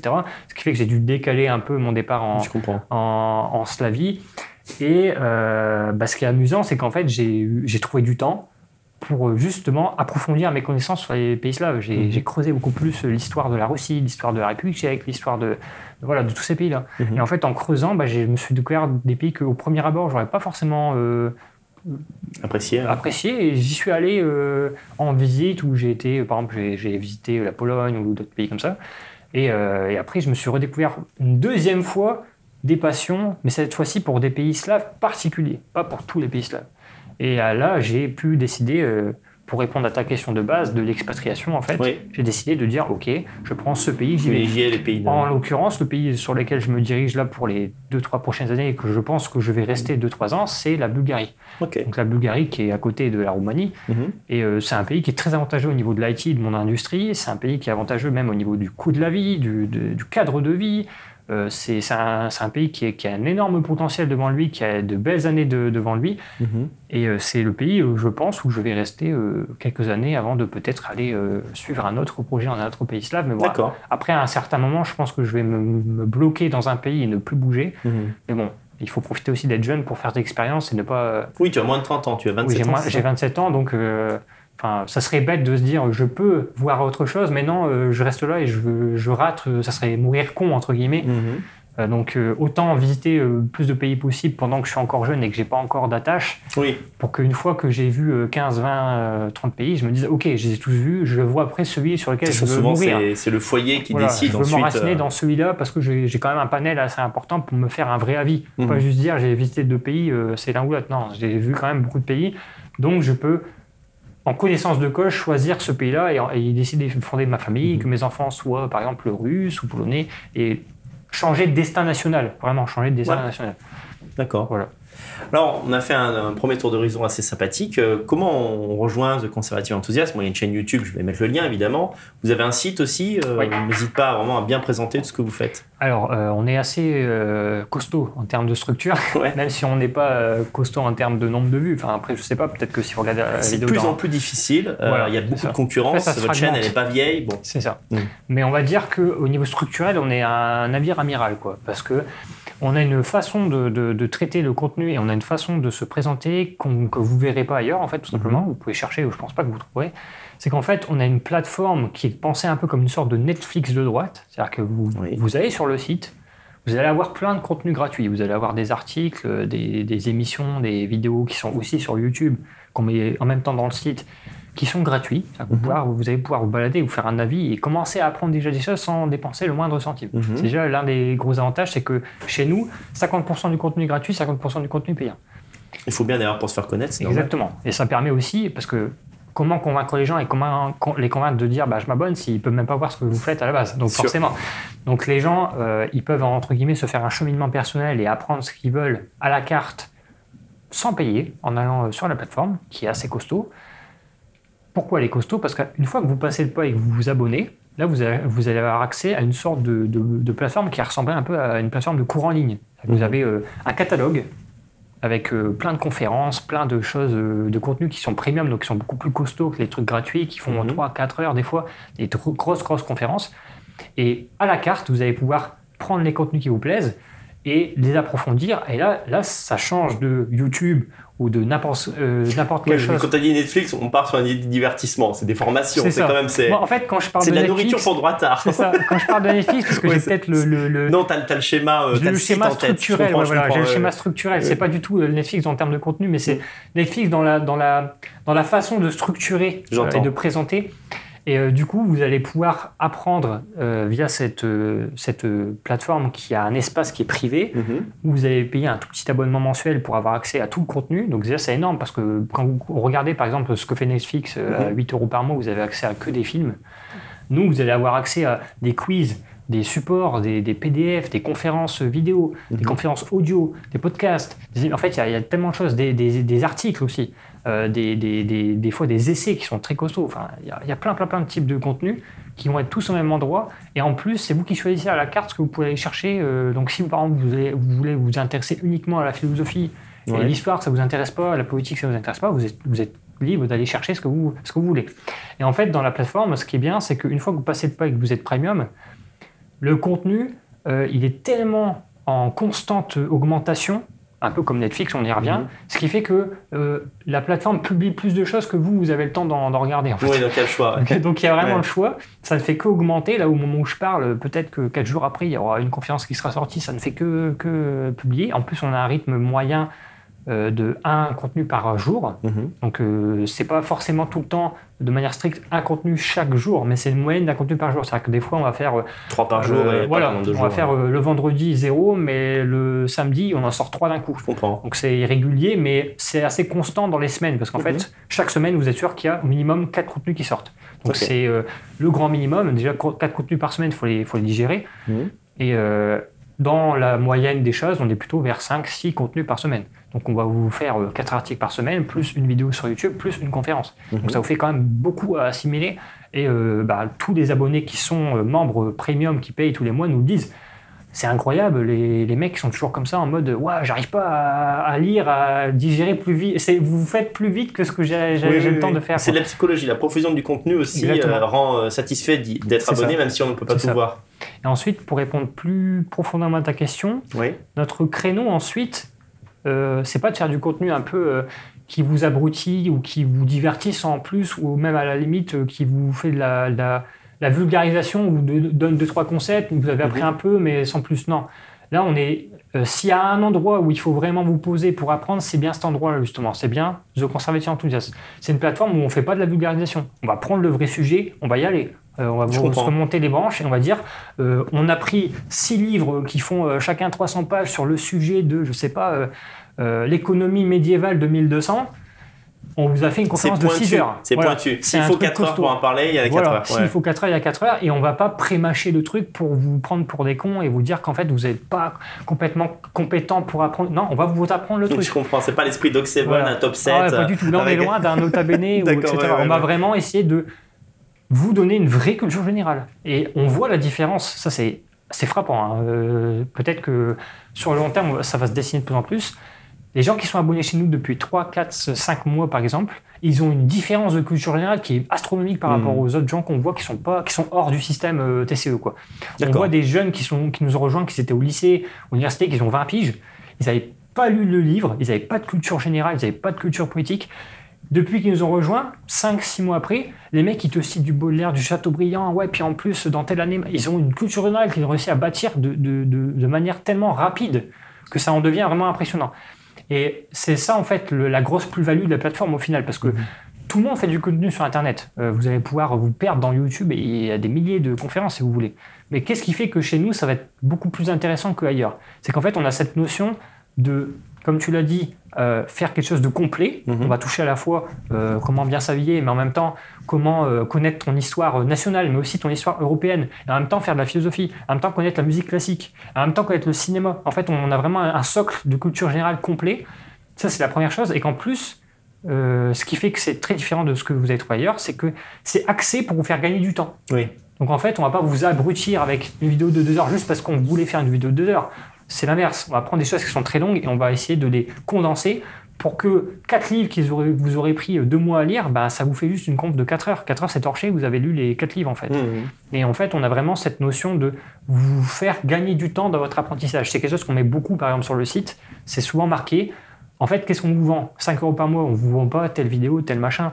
On vous vend le fait de gagner du temps, de prendre un raccourci pour vous faire une culture générale qui vous prendra peut-être que 2 ans à vous faire ou 4 ans à vous faire chez TCE, qui vous aurait pris 8 ans ou 12 ans à faire si vous étiez tout seul. Donc vous êtes plusieurs, je crois que vous êtes 5 ou 6. On est 6, ouais. Et donc en fait, les domaines que toi tu ne connais pas vont être c'est l'avantage. Portés par d'autres. Ça aussi c'est intéressant et d'ailleurs tu en as un exemple parfait, c'est que dès qu'on trouve les limites des connaissances de notre propre équipe, on va aller chercher chez des spécialistes. Ce qu'un youtubeur ne ferait pas, par exemple. Un youtubeur, il va essayer de faire son propre contenu, comme Nota Bene.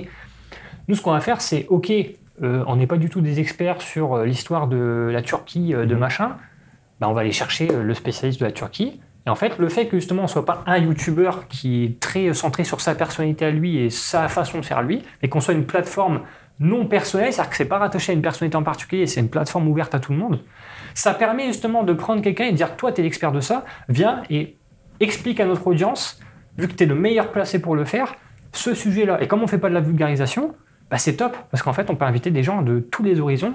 Là, il n'y a pas longtemps, par exemple, on a invité quelqu'un qui était spécialiste de l'économie médiévale. Ouais. Le mec a fait un master en économie médiévale, etc. Ça, c'est soit tu es spécialiste, soit tu n'en parles pas du tout. Parce exactement. Mais en fait, c'est ça que ça permet comme système. C'est que on permet aux gens de droite qui vont effleurer les sujets sur la majorité des chaînes de droite d'avoir un noyau dur dans TCE où là, ils ne vont pas effleurer les sujets. Ils vont avoir un vrai mec qui va venir et qui est directeur ou qui est maître de conférence, doctorat à l'université de je ne sais pas quoi, qui va leur faire une conférence du même niveau que ce qu'il fait à leur master. L'idée, c'est au-dessus de la mêlée, quoi, avoir plus de connaissances, bien assimilées. Et ça, on nous le dit souvent aussi. Ce qui caractérise TCE, c'est qu'en fait, entre guillemets, on gagne par la qualité. C'est-à-dire que même si demain, parce qu'en plus ça évolue, c'est en constante évolution, aujourd'hui on a peut-être, je sais pas, 1000 ou 2000 abonnés, qui vous dit que dans 3 ans on n'en aura pas 30 000, et en fait ça fait que changer, mais on se base pas là-dessus. On se base sur la qualité de notre travail. Je comprends. Demain on peut s'écrouler, et les gens, parce qu'on a dit quelque chose qui leur plaît pas, ils peuvent tous nous quitter.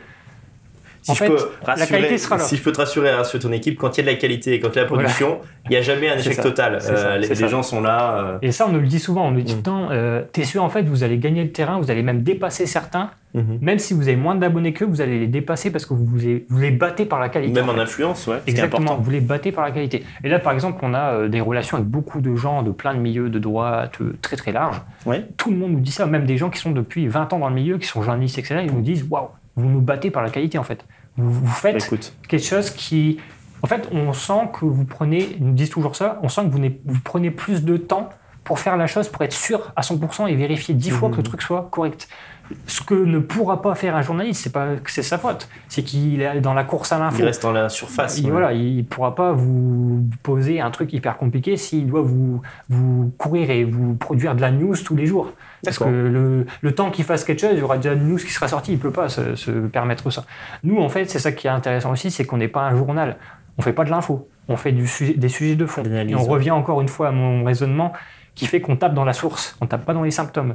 Donc en fait, en se posant chez nous et en vous abonnant, en digérant notre contenu, vous n'apprenez pas quelque chose qui est temporel, qui va être périmé 6 mois après. Vous apprenez des choses qui sont universelles et intemporelles, qui sont toujours d'actualité dans 20 ans. Parce que c'est des sujets de fond, c'est pas des sujets sur la forme. Ouais, c'est ça aussi qui est très intéressant chez nous. Comparé à d'autres plateformes qui, dans la visualité, pourraient nous ressembler, en général, ça n'a rien à voir parce que nous, on fait du fond, les plateformes font de la forme. Ils sont vachement sur l'actualité, sur « Ah oui, tel mec a dit tel truc sur le plateau de telle chaîne télé ». Nous, on fait jamais ça. Vous verrez jamais sur TCE un truc en mode « Hier, il y a eu tel gars qui a poignardé ». On s'en fout.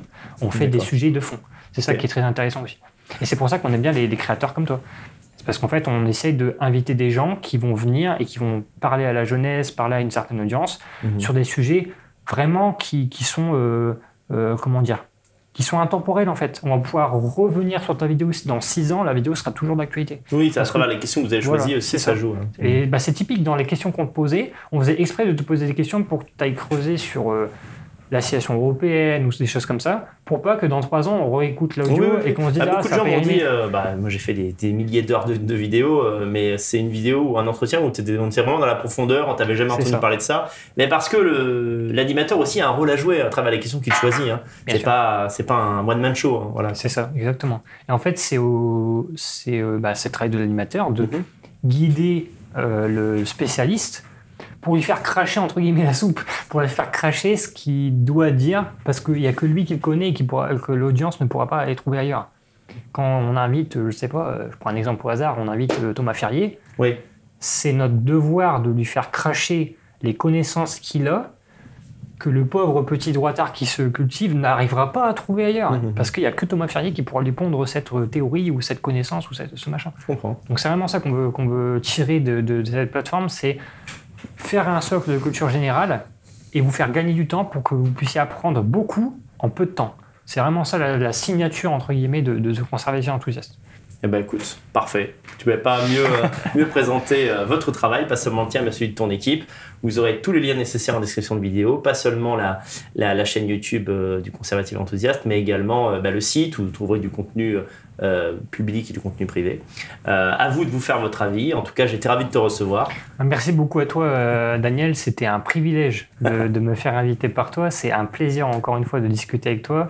Tes questions, en plus, sont très, très pertinentes. Et puis, vu qu'on a une ligne qui est assez proche, je pense que beaucoup l'ont remarqué, on a une ligne qui défend la situation européenne, qui défend plein de choses. Je pense que du coup, les gens qui sont chez nous vont beaucoup se retrouver chez toi, et les gens qui sont chez toi vont beaucoup se retrouver chez nous, parce qu'en fait, on a des points de convergence qui sont très, très nombreux, quoi. Donc, en tout cas, un grand merci. C'était un bon moment. Je me ferai un plaisir de te réinviter, etc. Tu en as quand tu veux. Peut-être dans une prochaine émission de Vive l'Europe, un autre de tes compagnons de travail viendra. En plus, on a des profils très différents. Moi, j'ai un profil très technique, entrepreneuriat, etc. Mais déjà, dans mon équipe, ils ont fait les beaux-arts. Ils ont un profil très artiste. Culturel, etc. Voilà, c'est très varié. Donc, pas de souci. À très bientôt, les amis. J'espère que vous avez apprécié cette vidéo. N'oubliez pas de la liker et d'aller en description pour en savoir plus. À très bientôt dans Vive l'Europe. Ciao, ciao, les amis. Ciao.